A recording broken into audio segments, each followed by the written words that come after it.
ભય શું છે, ભયને લીધે શું થાય છે, માનવી ભયમુક્ત શા માટે હોવો જોઈએ અને ભયના કારણો ક્યાં છે, ભયમાંથી મુક્ત થવાના પ્રયાસો સાથી નિષ્ફળ જાય છે, ભય મુક્તિ ક્યારે શક્ય બને છે, વગેરે પ્રશ્નોનું આજે આપણે નિરાકરણ કરવા માટે માનસિક રીતે તેમાં ઊંડા ઉતરશું. કારણ કે ભય જે છે એ જીવનનો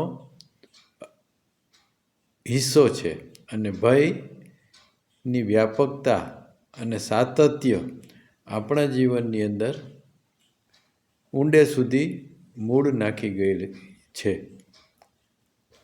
સમગ્ર માનવજાત માટે ભય સામાન્ય છે.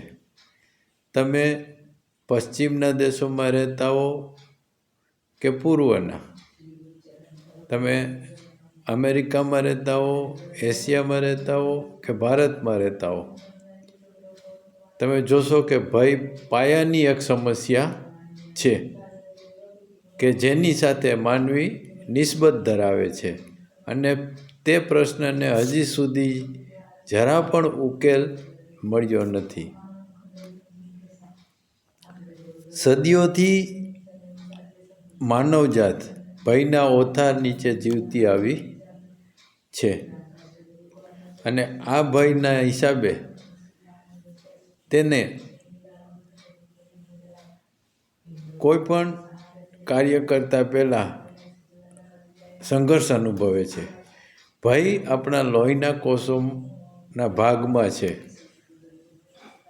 જેવી રીતે વિચાર આવે કે મરી જઈશું તો શું થશે, કોઈ મારી તો નહીં નાખે ને, શું હું કંઈ જ નથી, આવા પ્રશ્નો આપણને સમગ્ર અસ્તિત્વને ભયભીત કરી દે છે.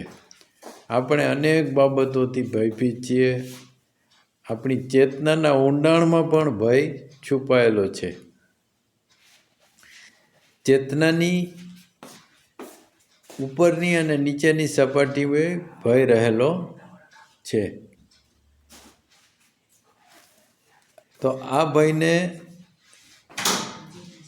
જાણવા માટે આપણે મોટા પાયે સમસ્યા કઈ આવે છે તે આપણે જાણવું જરૂરી રહ્યું.